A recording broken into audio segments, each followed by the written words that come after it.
Greetings, Internet! Welcome once again to the latest installment in the ongoing saga that is known as the Comic Watchers Show. I am your host, Matt Meyer. As always, our mighty Mike Eakins, a.k.a. Scoop Johnson, and Nicholas Osborne. Gentlemen, happy Thursday. Happy Thursday. This week, Thursday indeed. we are coming at you a day after Loki has debuted on Disney+.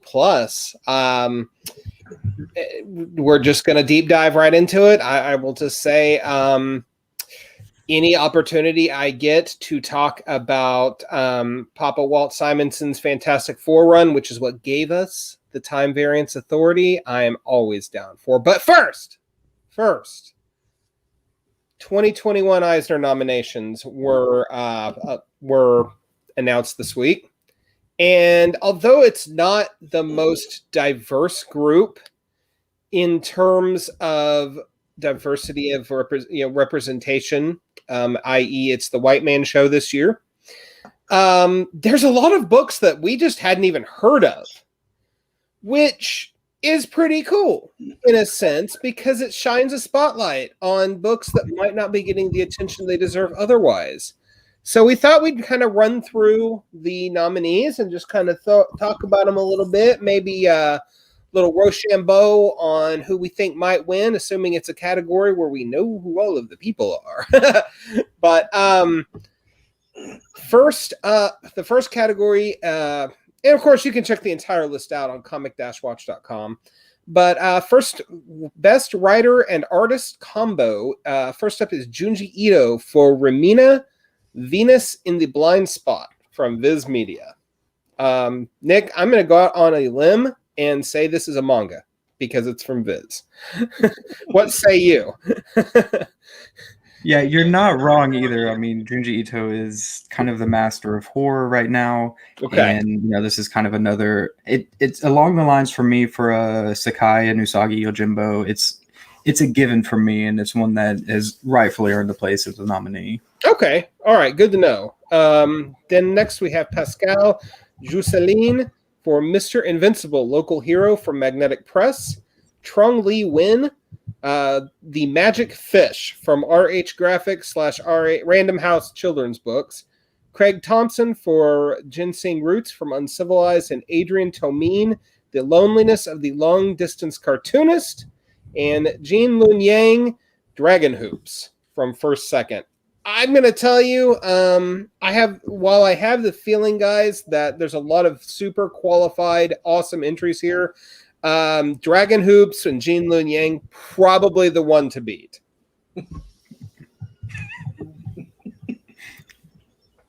There's some in there that are surprising, but quite a few that are the ones to beat, I think, even though...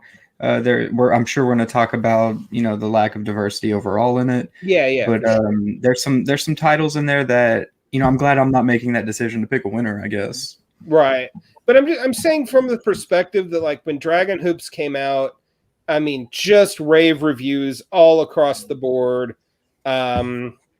Yang following up on his American-born Chinese success, and style and just overall impact. And I mean, maybe I'm totally misreading it, but that's just kind of my loose prediction.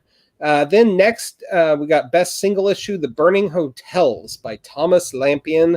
I guess, yeah, okay. Hedra by Jesse Lonergan. The Other History of the DC Universe #1 by John Ridley and Giuseppe Camuncoli. Sports as Hell, and Stanley's Ghost: A Halloween Adventure. Guys, what do you think? Like, I know, like, I've read one of these comics, so we're in the same boat. We're in the same boat on that one. It's Other History of the DC Universe, especially the first issue, was absolutely incredible. That was phenomenal. Hedra like was the one from Image that had no lettering. That's the art-only book that you can flip through pretty quickly. I'm sorry, which one did you say, Nick? Hedra from Image Comics. Okay. That one actually has no lettering. The creator posted on Twitter recently, just kind of flipping through or thumbing through the book really quick.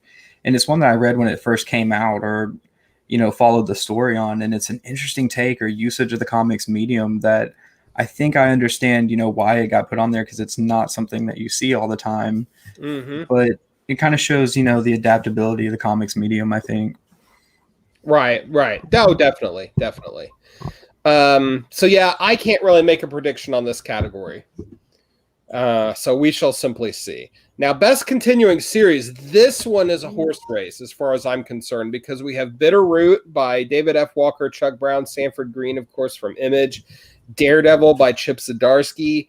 Department of Truth by James Tynion IV and Martin Simmons. Gideon Falls, which wrapped this last year, by Jeff Lemire and Andrea Sorrentino. Stillwater by Zdarsky and Ramon K. Perez. And Usagi Yojimbo by Stan Sakai. Guys, how do you pick a best continuing series out of that group? This is you can just take a blind shot and pick one, and you're not going to go wrong with that one. I think you throw a dartpay at it, use hanging out a dartboard and throw it at it, and just wish for the best of luck. But for me, like Nick, I'm a huge Stan Sakai fan, so ultimately that my vote is going to go for Usagi. It has nothing to do with the correlation of the TMNT universe or nothing like that. Nothing. Well, and Stan Sakai's been doing this series for like 40 odd years or something. Yeah, the guy's and it's maintained a level of quality throughout. There's there's definite value in that, and if it won, it would certainly deserve it. Yeah. If I personally, just based on these, and I've read all of these except for Usagi, I would actually give it to Department of Truth, just because that book is so incredibly well crafted from front to back. I can't say it will win, but I'm saying that's my personal pick. Yeah, and that's I will say that's not knowing how Gideon Falls actually concluded either. So I think realistically, I think Daredevil. I think what Chip Zdarsky's done with Daredevil has been pretty phenomenal. It is, but it's also superheroes, and compare it to the other books, it's the only one in the bunch. And if you wanna liken the Eisners to the Oscars, they tend to eschew the more fan favorite stuff, i.e., superheroes. That's not to say it can't happen, and it hasn't happened, but just kind of looking at it historically. Best new series. This is an interesting bunch. Black Widow by Kelly Thompson and Elena Casagrande. I absolutely didn't ever expect this was going to get nominated. I'm not saying it because it's a bad thing or anything like that. I don't know. I read the first issue. It was fine. Didn't wow me. I haven't necessarily been aware of any heat on the book, but God bless, man, Kelly Thompson is such a talent.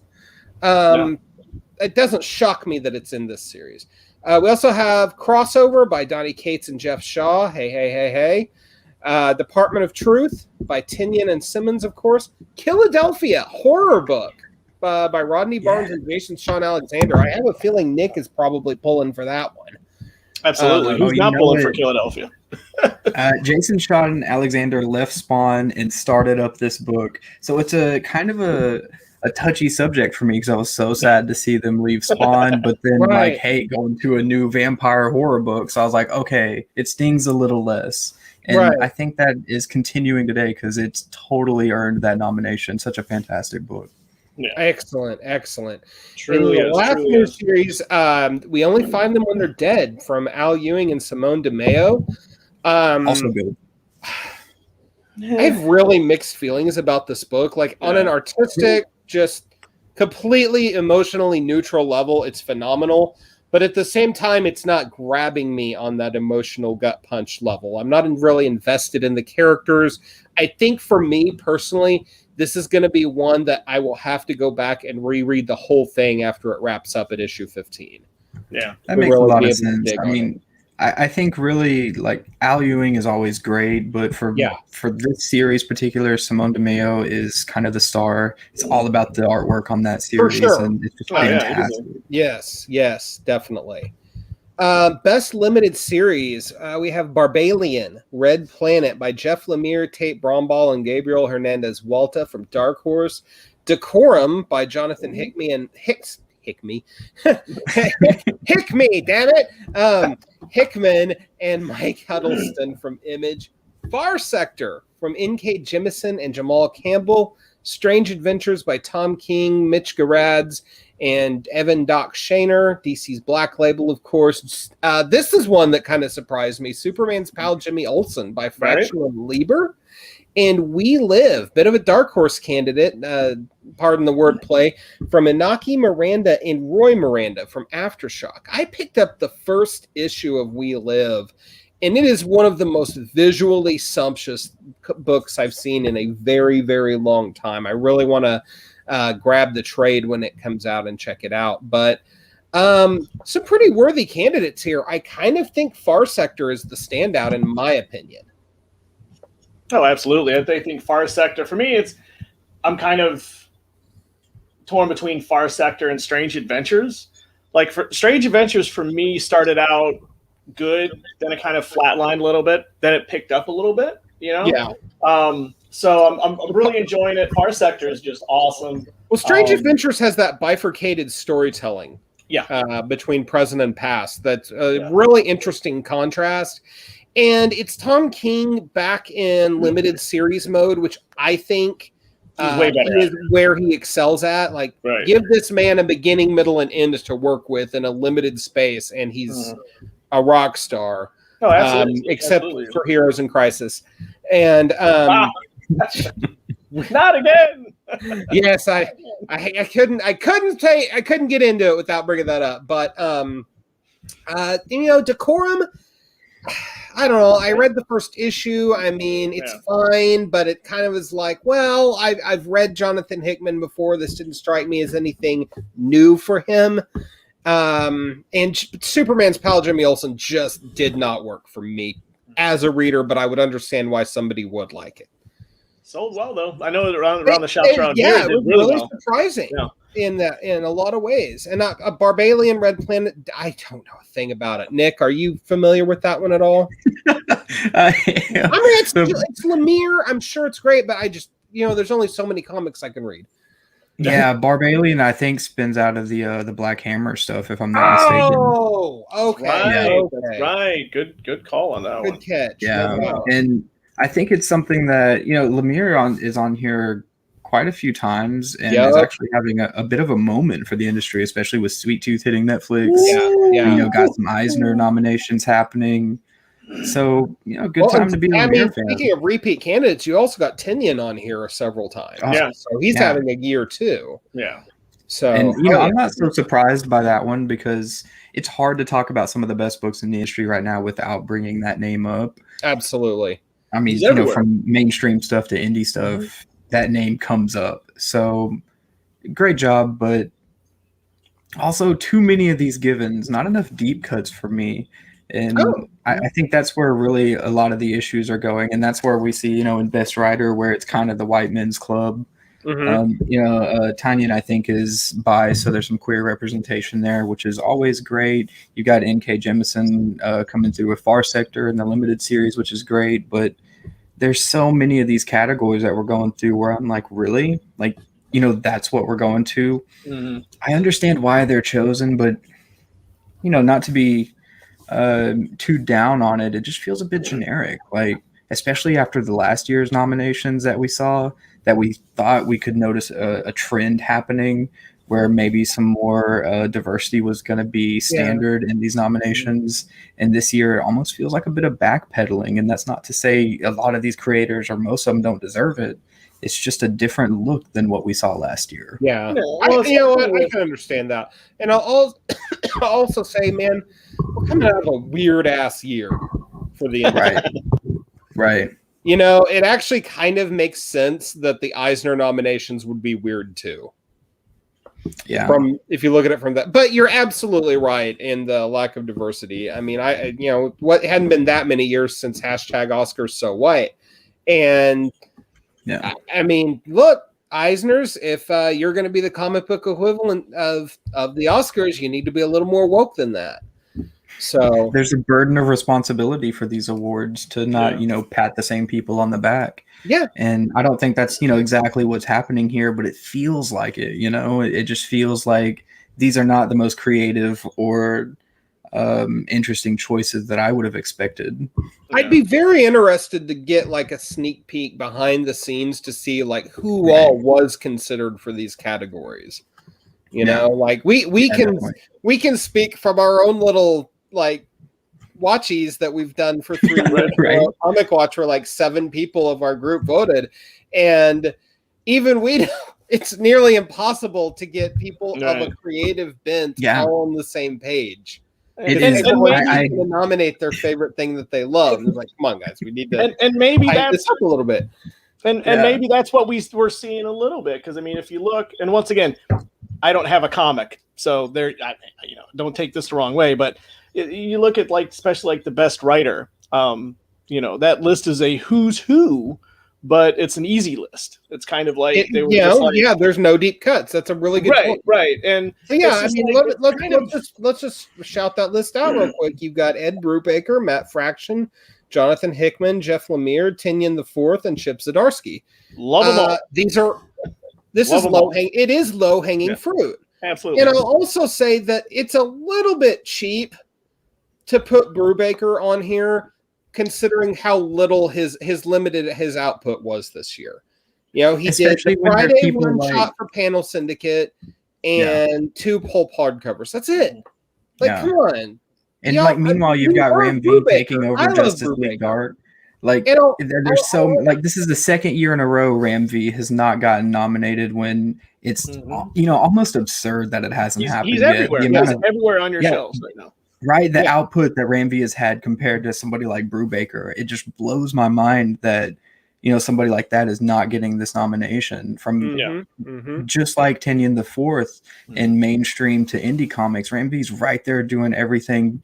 I would say better. I'm such a fan, and I can't get over it. Like, how is he not getting nominated? Yeah, for sure. Speeding it up a little bit, best penciler / inker or inker team. You've got Michael Allred, always the people's choice. For Bowie, Stardust, Ray Guns, and Moon Age Daydreams. Marco Cicchetto for Daredevil. Jorge Corona for Middle West from Image. Bertrand Gattignol for Pistuvi from Magnetic Press. Mitch Gerads and Doc Shaner for Strange Adventures and Sanford Green. Brothers and sisters, I'm here to tell you, if you do not give this award to Sanford Green, it's a crime. He is unstoppable. Bitterroot is one of the most hands down, just visually sumptuous books on the damn shelves. Best cover artist, we've got Jamal Campbell for MMPR from Boom Studios and Far Sector. Simone DeMeo for We Only Find Them When They're Dead. Mike Huddleston for Decorum. Dave Johnson, always a favorite, but 1 5-issue miniseries to me does not an an Eisner's nomination make. Peach Momoko for a variety of things. She's come up big this year. And then Ramon K. Perez for Stillwater, which, I mean, those are great covers, but is it the best of the year? I mean, out of all of those, I'm going to probably say Jamal Campbell or Peach Momoko. Yeah, as much as I love Peach Momoko, I think Jamal Campbell is the runaway with this one, because just the stuff on Mighty Morphin Power Rangers, Far Sector covers have been just on point, just issue after issue. Anything artistically that Jamal Campbell touches is astounding. Now that Far Sector's wrapped up this week, I don't think his next project's been announced yet, but I mean, he's going to be able to pick it himself. He's good. He's just going to be spoiled for choice, Best painter / multimedia artist for interior art, Benjamin Adam for Soon. Alice Shemama, forgive me if I mispronounce that, for the Zolas. Jared Collum for Cody. Decure, When You Look Up. Antonio Lapone for Gentle Mind. And Anand RK and John Pearson for Blue and Green. I'm biased. I'm totally saying it should be Anand RK and John Pearson. Nick, do you have any dissent on that? No, definitely not. Although I will say we are about 20 minutes in here, and there's Oh my like gosh, 30 I plus know. We categories let it of run the. away from us. But yeah, guys, and the rest of these categories. Oh God, I was not watching the time. But yeah, we still got to talk about Loki. But yeah, best lettering, best digital comic, best web comic. Guys, go to the site, check it all out. Oh, best coloring as well. And you know, there's a lot more that we could say about the choices of the Eisners this year, but we'd really like to hear from you guys. Kind of what did you think?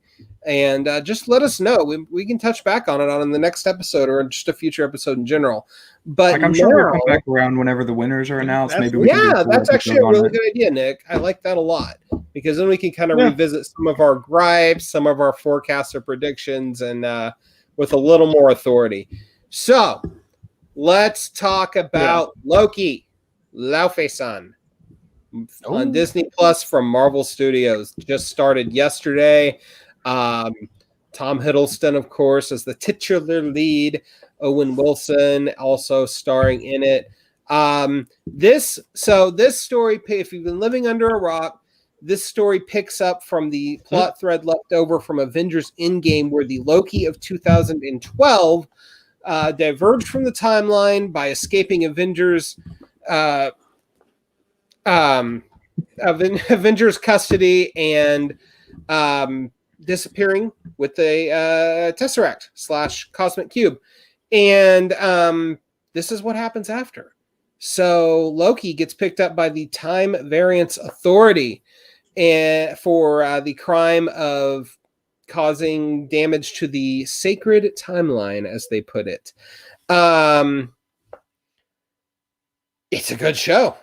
It was not quite what I was expecting. So, I mean, let's just jump in. I thought, guys, this was a lot more quiet and even somber in places than I was expecting. Very, and forgive the wordplay, low key for Loki. We've just got the most interesting comments happening right now, guys. Sony Pictures and Marvel Studios are just duking it out with each other. These fan accounts, man. These fan accounts, baby. Guys, go at it. I just want to watch this blood sport because it's completely throwing my attention. Sony Pictures Entertainment says Marvel movies is sickening me. I think they mean sickening. And Marvel Studios, the fake account, says, fuck you, Sony. It's like a giant bro war happening in the comments. Sony's like super sad that all they have left is Spider-Man, and Marvel is kicking their ass otherwise, and like they had to lease their character out, and it's a whole thing. Not that we're biased, but back to Loki. Guys, Tom Hiddleston just ran away with this, and if I may say, for a 50-year-old dude, kind of cut. It's true. Yeah, we got an almost nude scene out of Loki, which I did not see coming. Where have you been hiding? I mean, like, Tom, my gosh. I'm certainly not complaining about it because it wasn't a bad scene. I will say, it caught me out of nowhere. You know, I was like, oh, shirtless. It's a good surprise. Like that's a surprise I'll welcome. But really, this show is turning out more mischievous than I would have ever thought, right? Right. Okay, so Loki episode 1, there's a ton of hype. Yeah. Like, how many people have been waiting for this series? I think more so than Falcon and Winter Soldier, you know, more so than any of these other series. And when the whole first batch got announced, I think Loki was the one that the fandom pointed to and said, like, that's what I'm ready for. And I think it turned out pretty well. The first episode, I have thoughts on the TVA, which I'm sure we're going to get there. Spoiler warning for anybody who hasn't watched the first episode. Oh, yeah, we're all up into spoilers, guys. Yeah. If you haven't watched the episode yet, pause it, then come back and watch the episode because we're about to spoil a lot. That was kind of my biggest thing. I loved the interpretation of Loki, kind of going back to the 2012 vision after we've learned so much of the character and seeing, you know, kind of this vision brought back, which made us all fall in love with the character and then forced to reconcile with all of these decisions. But ever since time travel like kind of haphazardly fell into the Marvel Cinematic Universe. We've been trying to deal with these consequences, and I feel so bad for the writers who are having to pick up these pieces. And it feels like the TVA is the convenient point, almost like plot armor for the Marvel Cinematic Universe to kind of say, all of these like weird things that have been happening, there's now a set direction and things that are supposed to happen. And I think that was the biggest thing with Loki in just episode 1. I think even at the end of this, we're still going to be talking about those ramifications. And it's a huge deal for the cinematic universe, Definitely. From a large perspective, outside of what everybody thinks of Loki and like where this character is going. To me, that is the biggest thing that's happened for the cinematic universe in a long time. I think that's fair. Mike, what did you think? I think overall it was a great first issue. I'm an idiot. First episode. The pacing of it was great because it wasn't like, whereas like like WandaVision and Falcon and Winter Soldier, kind of the first issues were kind of all in almost. Where this one feels like it's just giving you little tidbits. And the one thing that I enjoyed really, really well is the part where Loki was looking at, his past, present, and future, and you got like this humbleness, and Loki started showing feelings. It was like he just kind of like got caught up in himself, which was really good, and I think it showed just how Tom Hiddleston is taking this role, but yet is giving Loki, the actual character, that depth that we don't really see all that often. I mean, we see the depth with him, but we don't see like him in his feelings and him showing that that regret, that remorse and stuff. So I thought that was really, really good. But yeah, and there was some fun Easter eggs that we can get into later. But I think overall this was, I think, out of all the first episodes of the show so far, this was by far the runaway best from every aspect, from opening credit to close credit. This was by far the best played out episode. I have to agree with that. This maybe even more so than Falcon and Winter Soldier feels like the most natural inheritor of the aesthetic and the ethos of the Marvel Cinematic Universe. And part of it is because of who it's about, right? I mean, Loki, Tom Hiddleston is absolutely the gold standard for villainy in the MCU because he's so he's fun, he's empathetic, he's tragic. Yeah. But I mean, Tom Hiddleston has always just delivered and I can't believe I'm saying this, 10 years he's been in this role. Ooh. Right? Has it really been 10 years? Holy It has cow. been 10 years since Thor. Oof. Yes. I didn't even have my beard 10 years ago. I remember when Thor first came out, I walked out of that theater talking with my BFF, and we were just like, who the hell was that guy that played Loki? Because even then, in that movie, like he steals the show. Yeah. Oh, for sure. For sure. I mean, Chris was still figuring out. He's still a little stiff in his acting in the role. He wasn't quite evolved in it yet. Natalie Portman was just kind of there. The comedic relief was just there. Anthony Hopkins did a fine job, but kind of phoned it in. I mean, but this guy, Tom Hiddleston, who nobody had ever heard of, just captured every single scene that he was in. Yeah. And ever since then, I mean, through Avengers, God help us, through Thor: The Dark World, Thor Ragnarok, Avengers Endgame. I mean, he's just been the guy. He's kind of like the opposite of Tony Stark in that regard, in that he's he's the oppositional glue that kind of holds the MCU together. And giving him his limelight is, it's very well overdue. Like, this guy could have been given a Loki movie and we all would have rushed to see it, right? Absolutely.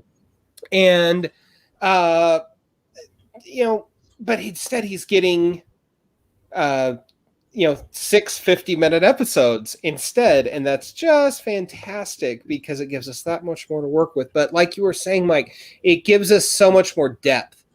Watching Loki slowly peel away his defensive layers, especially when he's watching the future death of Freya and his own death, and then his eventually admitting, like, I hurt people because as a means of protecting myself, was just revelatory. Huge part. Yeah, like there's no other villain in the MCU that you could do this story with. Dormammu, I'm here to bargain. I'm going to talk about my daddy issues. No, I mean, that's really what made the first episode so good too, right? Because like half of it is just like, why are you the way you are, Loki? Yeah. And it's that question, it's that premise. I mean, that is kind of what drives everything. And I think that works really well because it keeps the focus on Loki, which is what we're all here for. Yeah. And while they're like keeping all that focus, they're doing things behind, or I guess, without your attention on it, that are so significant to the Marvel universe that I'm like, wait, what, did that just happen? Like Loki smiling and looking cute and everything, but like, did they just do that? Like that. And I think that's where I keep coming back to the TVA and what they're doing with these variances, because now this, version of Loki is a variant who has to be stopped because that shouldn't have happened. That's what they're saying. But that's what they're saying. We got a pretty big Mephisto-shaped Easter egg. We do not need to go there yet. I don't think we're one episode in. Is it Mephisto time? Dude, that stained glass. The stained glass. I need at least 8 minutes of show. Like a lot like the Lord of Hell. Right. It's true, but like, there's so many questions that leave that answered. Like, why was Steve Rogers not a variant or a variance from going back to the 50s and living that life? Because that was supposed to happen and that was ordained or whatever from these people. So you immediately start to question, like, okay, so there's your premise for like the next big villain in the cinematic universe, right? Because you need the breakdown of this structure that has guided everything to be where it's supposed to be. Because now you have this new institution, or you have this new foundation or mode of operation for the cinematic universe. Well, to your point, I'm glad you brought that up because I hadn't even considered that. But yeah, Steve Rogers going back in the 1940s and just staying there does create an alternate timeline. Yeah, there's a lot of different variances that happened because they created time travel. The second that Avengers movie was like, we're traveling in time, I was like, shit. Because I know, baby. The story, like the loops that you have to jump through to get to this type of storytelling. Like, I'm a big fan of Star Trek. I've seen what Star Trek has done over the years. Right. And it's not an easy thing. And I know the writers who kind of did that jump, what we saw in the Avengers movie, were, pretty much like, whatever issues come out of the next one, like that's kind of their problem. And I feel like this is the new batch of writers being like, okay, so this is our problem. How are we going to deal with it? And I think that's fair.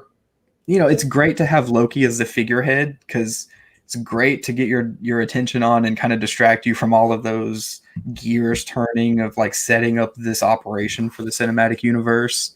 But I don't know if it was enough for me. Like, I liked Falcon and Winter Soldier way more as far as a start. Well, I like, as far as just a start, okay. Yeah. And like, I have a feeling like it's going to be hard to top that kind of relevance that series brought with the inner workings that Loki's trying to do with the cinematic universe. There's a lot of weight there. And I think they're betting on it to be significant because there's no way you're bringing all of that lore and all of that storytelling to the series in episode 1 to not go somewhere with it. But I don't know. It just feels like I said, like kind of like plot armor for these writers who are like, we've got to come up with a way for this time travel stuff to make sense. And the TVA is such a convenient fit for that, to just be like, things were supposed to be like that. I mean, it could be, but it also, I mean, I think it's a little early to jump to that judgment because part of the fun of the TVA is that it's also lampooning bureaucracies, right? Like everyone there is buttoned down and kind of boring, and this is just the way it is. And I want to say that Owen Wilson's character Mobius has a little bit more that he's playing towards. I mean, of course he does, right. But Nick, I think you're making really, really valid points, and I don't disagree with them at all. Except that I think I personally want to take a little bit more of a wait and see attitude as to where they're going. Because we are just one episode in. Yeah, definitely. And even I felt that way through episode 1. I was like, wow, they're really going all in with kind of like hitting these main points. And maybe it's good that they got them out of the way early, and we can spend the rest of this time kind of getting to know this character and interacting with this new. I mean, there was a lot of exposition in this first episode, like setting up time variance and the TVA, and what the hell is this place, and why is this place, and et cetera, et cetera. So but they did a good job of not making the episode feel like it was leaden with exposition dumps. I mean, without that animated montage, pretty funny action beats. Yeah. What's that? No, I was saying in between those things, there's really funny action beats. Yeah. There are, there's genuine pathos with Loki himself. Mm-hmm. There's a guy that doesn't know what a fish is. Yeah, Casey. I love that guy. It's Pillboy. Yeah. We've also got Miss Minutes, who voiced by Tara Strong for the fans out there who are interested in that.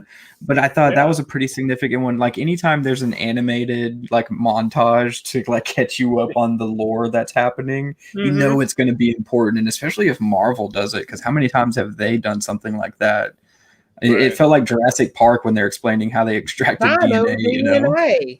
Yes, right. Okay, so it wasn't just me then that got that. Like Miss Minutes is, explaining welcome to Isla Nublar. It felt like just me. That I'm glad it wasn't just me. Well, that Nexus stuff is important though, because remember in WandaVision, there was that pill that had the fake advertisement for it. I think in episode 2 or 3, it was like Nexus or something to do with Nexuses. So between that and the multiverse and Wanda diving into the dark arts and showing up in Doctor Strange 2, and Doctor Strange 2 is called the Multiverse of Madness. I think we're starting to see a roadmap emerge for Phase 4. And that's something we've got a comment from Robert Millspaw.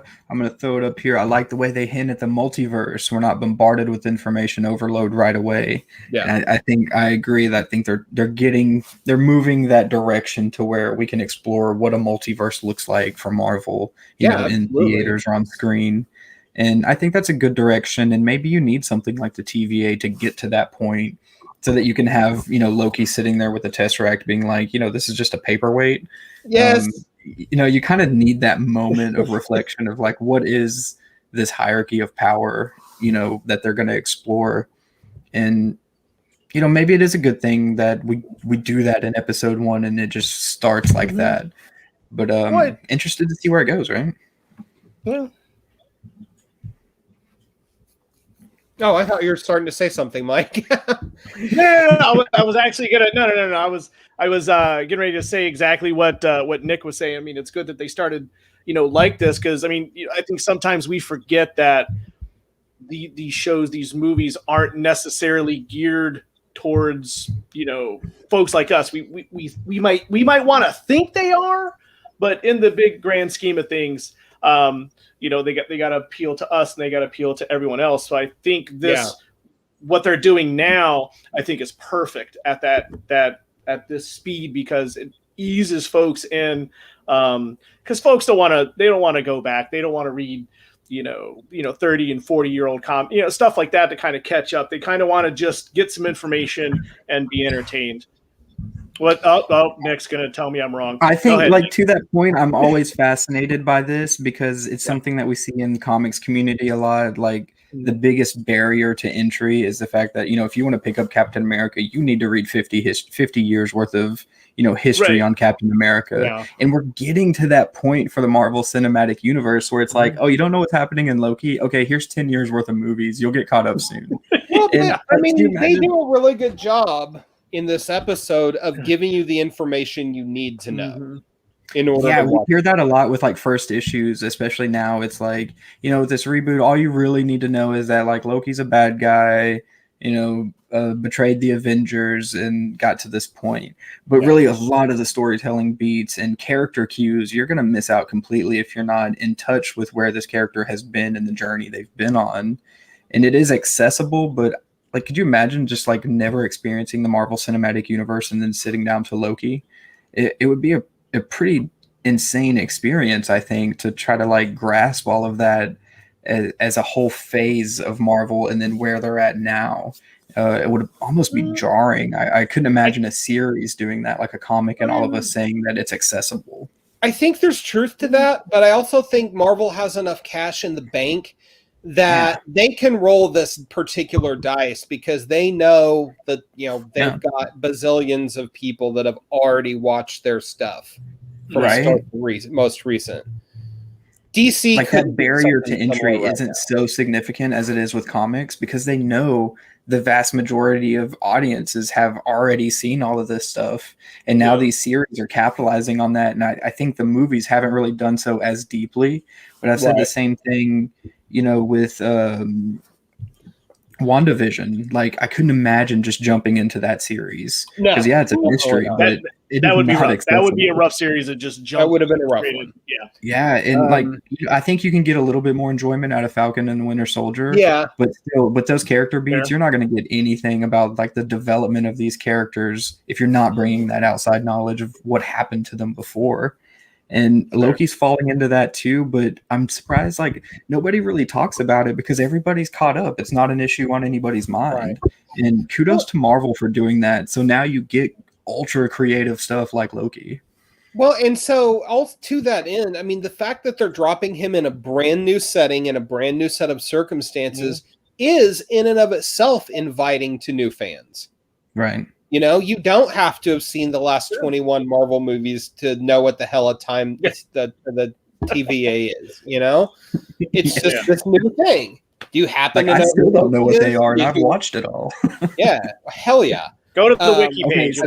Since we're talking about that, Matt, you talked about at the beginning of the episode. Can you catch some of us on the other side of things up on where the hell did the TVA come from, and why are they here in the Marvel Cinematic Universe now? Okay. So, it all started in 1989. Walt Simonson, hot off of his Thor run, which is the gold standard outside of Kirby and Lee, was assigned to write Fantastic Four. The book wasn't terrible, but it was a little fallow after John Byrne's exit from the book in '86 to go write The Big Blue Boy Scout. And we lost Mike again. What? With him and the internet. History lesson continues. He'll catch up. I'm taking notes for him right now. Take some notes. So Simonson comes in and he just starts writing flat out, just balls to the wall, emotional, character depth perfect, fun, Fantastic Four stories, writing and drawing. And eagle-eyed readers will note that there is a precursor to Civil War, which would come out 17 years later in that series, in which Reed Richards takes the complete opposite tact that certain hacky writers had him do in 2006. So hacky, lazy writers. So hacky, lazy, shock value, edgelord writers. Moving on. And I ain't scared. So as he flies away in his helicopter made of money. But anyway, one of the things he introduces is the TVA, and it winds up becoming really central as his run, which was really brief. It's only 18 or 19 issues. Goes on, and the FF get caught up in time travel shenanigans, and of course Doctor Doom eventually gets involved. But it all kind of comes together in this amazing issue. I want to say it's 352, and the entire issue, including the cover, including the back cover, every panel has an individual timestamp. And if you read the story through, it's incongruent. But what's happening is Reed Richards and Dr. Doom are bouncing around through time, forward and back, panel to panel, throughout the entire damn comic. And yeah, the TVA is what ultimately leads to this. But they're just the way Simonson creates them is just like how the show does it, is presents them as this boring ass bureaucracy in what should be the most awesome job ever. And oh, we get the time travel. Well, you were late clocking in today, Clive. And it's just this really fun thing. True. So true. I don't believe that a lot of other writers throughout Marvel's history have truly picked up on the TVA. I mean, I think they've shown up here and there, but it's that Walt Simonson run that they're a part of that really has endeared them to fans and like people. It's like, if you know, you know. Yeah. For those of you listening, the Simonson run on FF, I want to say it starts on 334 and it runs through 353 with like one or two fill-in issues in there. It has been collected in an Epic collection, so put that on your to-do list because it's one of the best FF runs ever. So okay, but we don't have the Fantastic Four in the Marvel Cinematic Universe, so why are they showing up now? Well, I mean, by their very nature, the TVA can kind of show up wherever, and we know the FF's coming. So, feathering the cap. Listen, I have a theory. It might be complete bunk. Probably will be complete bunk. A lot of people were speculating before this episode came out that the hooded villain was Kang, because we know Kang is coming up in Ant-Man and the Wasp: Quantumania. I'm going to go a step further, and I'm going to throw the gauntlet down. I think it's Doom. Oh, really? No way. I think they're going to do a stealth intro for Dr. Doom. Wouldn't that be something? I don't think people would ever stop talking about that. Talk about overshadowing all this stuff with the TVA, right? Like, you want to get people's tongues wagging, you do a stealth intro for Dr. Doom. And then you just don't touch it.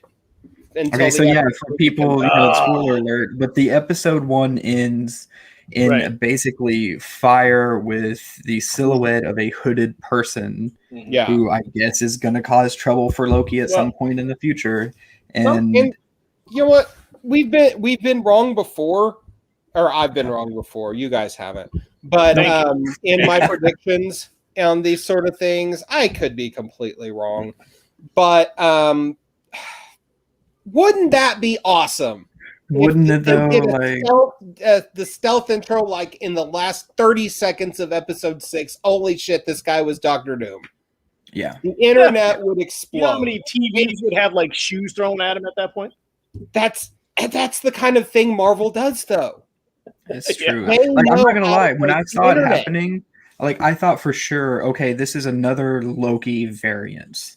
And it's going to be a thing where it's like we're seeing a lot of these different versions of Loki happening, and then it's going to be like, who's the good one and who's the bad one, and what is bad for Loki. And I thought that we were immediately going to go into that. So when they didn't reveal who the actual hooded figure was, that kind of makes a case for it not being another variant of Loki, right? Yeah, I think I'm pretty sure that's a red herring. Yeah, it's got to be easily. I think. For me, I'm more along the lines on the Kane kick just because of Ravonna Renslayer. I think that with her being in there, if you think about it. Say again. Ravonna Renslayer? I don't know who you're talking about. Ravonna Renslayer, and I can't remember the issue, but she ends up stabbing Doom. And then she kind of feels remorse. She revives him. Because and they pretty much kind of hook up, they become, they get married, and then she kills him again. So having stuff to do as well, the TVA and Kang are linked together for obvious reasons. I really think that there is an actual link. You could possibly have Kang something Kang, and I'm not even talking about the whole Mephisto thing and all that stuff. I just really think there's a good stretch that we could see Kang, and that the hooded figure is Kang. I think so too, because I like right now we still don't know who the big bad of, the Thanos level big bad for the next phase or two or even three of the MCU is going to be. Is it Kang? Well, we've got a lot of good evidence for that because we know he's coming up soon in Quantumania. There's a lot of craziness with alternate timelines and the multiverse. So yeah, that's kind of Kang's MO. Plus, of course, the time travel. But man, with them getting the Fox properties, it just doesn't get bigger than Doom. Could be. It's true. And we had the comment from Robert Millsbog, could Kang's entrance in Marvel movies eventually lead to a Fantastic Four introduction? And, maybe we're working our way there. Like, I can't imagine we're not. The same for me. Like, we've got at least the title card for Fantastic Four, so we know that's coming super quick. Well, and we Kang don't have it for X-Men. Is a descendant of Doom. So there is a connection there. Right. Yeah, there's something there for them to work with at least, so it's plausible. It's very plausible. Yeah.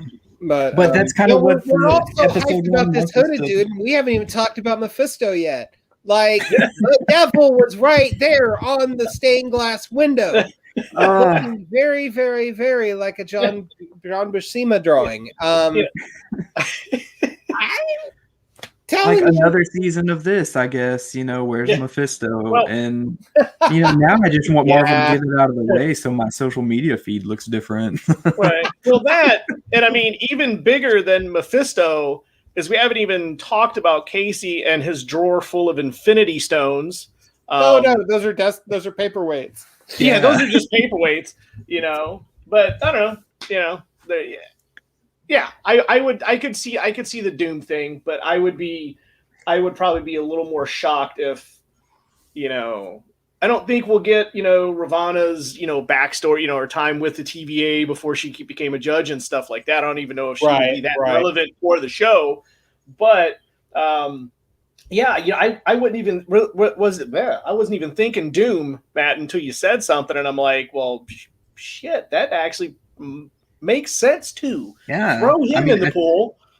Like, I think you heard it here first that Loki is getting not only Kang, Doom, but also Mephisto all in one series. It's happening, right? And well, if I might add, something else in the drawer was the cross. The old cross. So technically, I'm confirming Dracula as well in the upcoming Blade movie. Yeah, I've seen a little chatter online, and I think it might have started with Mike Eakins on that. So, I mean, Blade is happening, right? Yeah, got the Blade reboot coming. So, Mahershala Ali is going to just slay as Blade. My Twitter handle is right on the show right there. So yeah, fire up the old tweeter machine and come at you, boy. Dracula confirmed. Yeah. Loki's all about villains, and not a shocker, right? We're getting tons of villains out of it. Why not? Vegetable. It's like a big bowl of alphabet soup, but with villains. Next up, Red Ghosted is Super Apes. Skeleton. If we just guess enough, eventually one of these will be right in the series. Like one of these will come true, and we'll be like, "Yes, I told you." We did it. But that's really what this episode is so fun because. Like you can get so much from this episode and be like, where is this going? Because so much happens and so much is introduced into the cinematic universe that there's a lot to be done. It could go, in a lot of ways. We only have a vague idea of what Mobius' plan for Loki is. You're going to hunt other variants. Well, what does that really mean? Like, what is he really after? Why is what, and I'm going to probably mispronounce her name, and forgive me if I do, but Wunmi Mosaku's Hunter B-15, why is she so hard against Mobius using Loki like this? Like, does she know something we don't, or is she just kind of anti-variant and wants to get rid of him? There's a lot there.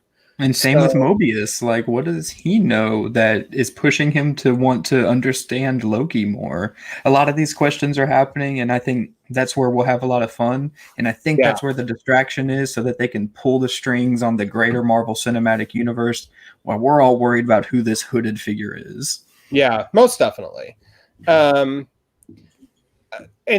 lest I forget, we have to have Turner D. Century show up as our villains as well. Like, let's just like, since we're naming off silly villains, we'll get there. We'll get there. Go to the bar with no name. You'll know all about it. But I do want to say one thing we haven't gotten into, and we're kind of running short on time. So I probably, because I blabbered for 20 minutes about Eisner nominations, but Owen Wilson. Yeah, he gives a very still laconic, but also very different Owen Wilson performance than we're used to, right? Like, I love his chemistry with Tom Hiddleston. He's kind of like a little league coach. You know, it's like, I believe in you, buddy. And I just love it. Like, Loki is clearly thrown and not used to that sort of encouragement and support. And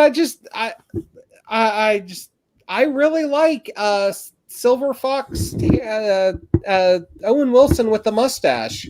Right now. Like, to me, it was on par with DC and the HBO kind of doing Brendan Fraser as Robot Man and Doom Patrol. Like, I was like, you know, is this going to work? And yes, it works so well. And I love Owen Wilson. Kind of glad to see him get back into a bit He's more one of those actors that, even if I don't like the movie he's in, or even a string of movies that he's in, I still just like the actor. And like that, it's good to. He's kind of been quiet on screen in recent years. It's true, and it's a good return. Like, I was super excited to see how well it turned out. Most definitely, but you know, final analysis. What a great, just balls out confident start to this show. I mean, Marvel, they're just unstoppable right now. And you know, the next time we're talking about them will be next month when Black Widow finally hits theaters. 14 months later, but it'll be very interesting to see how the film side manages to keep pace with the inventiveness and energy of the Disney Plus TV side. Yeah, I definitely agree, because what I'm getting right now is not that level of creativity or innovation for kind of what this franchise is doing. Black Widow probably should have happened a long time ago when, you know, that character was hot with all the other Avengers. And sidebar, they had it set up at the end of Winter Soldier, and then they didn't do anything with it. Just sat stagnant. So now we get it after, and it's so confusing, because like, we know what happens to Black Widow. Now we know they're getting a solo movie, but now we have the TVA in our lap here, where things are preordained and supposed to happen.